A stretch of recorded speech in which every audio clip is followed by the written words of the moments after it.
પશ્ચિમ કચ્છમાં અલગ અલગ 12 જગ્યાએ ઘરફોડ ચોરીના બનાવને અંજામ આપનાર આરોપીઓને 6 લાખના મુદ્દામાલ સાથે એલસીબીએ પકડી પાડ્યા છે. નખત્રાણાના લાખાડી ગામની સીમમાં શંકાસ્પદ ગતિવિધિ બાદ હાથ લાગતા ગુનાની કબૂલાત આપી હતી, જેની પાસેથી પોલીસે 4 લાખનો મુદ્દામાલ કબજે કર્યો છે અને વધુ 6 આરોપીઓની સંડોવણી સામે આવી છે. જેમાં આરોપી અજય હિંમત વીરા, રોમન અજય વીરા, ધારસિંહ ગંજી કરમાવત, ચમેલી રમેશ રાઠોડ, નરેશ ગંજી કરમાવતની સંડોવણી સામે આવી છે. પોલીસે આરોપી બંધુ પાસેથી કુલ 4 લાખની કિંમતનો મુદ્દામાલ કબજે કર્યો છે.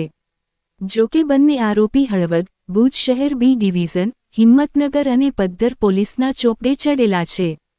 જૂના કપડાં માંગી વેચવાની આડમાં રેકી કરતા બંને આરોપી યક્ષ 3 રસ્તા પાસે ઝૂંપડામાં રહેતા હતા અને જૂના કપડાં માંગી તેને વેચવાનું કામ કરતા હતા. મોટાભાગે વાડી વિસ્તારમાં બંધ ઓરડી કે મકાનની કપડાં વેચવાની આડમાં રેકી કરતા હતા, જે બાદ નિશાન બનાવી તસ્કરીને અંજામ આપતા હતા. ચોરીનો માલ આરોપીઓએ ભુજના મહેશ કેશવજી સોનીને આપ્યો હતો, જેની લગડી બનાવી આપી હતી. પોલીસે જ્યારે બોટાદના રાણપુર ગામના બંને આરોપીઓને પકડ્યા ત્યારે પણ લાખાડી ગામની સીમમાં રેકી કરી રહ્યા હતા, જેમની પાસેથી ચોરીના બનાવને અંજામ આપવા માટે ઉપયોગમાં લેવાતા સાધનો પણ મળી આવ્યા હતા.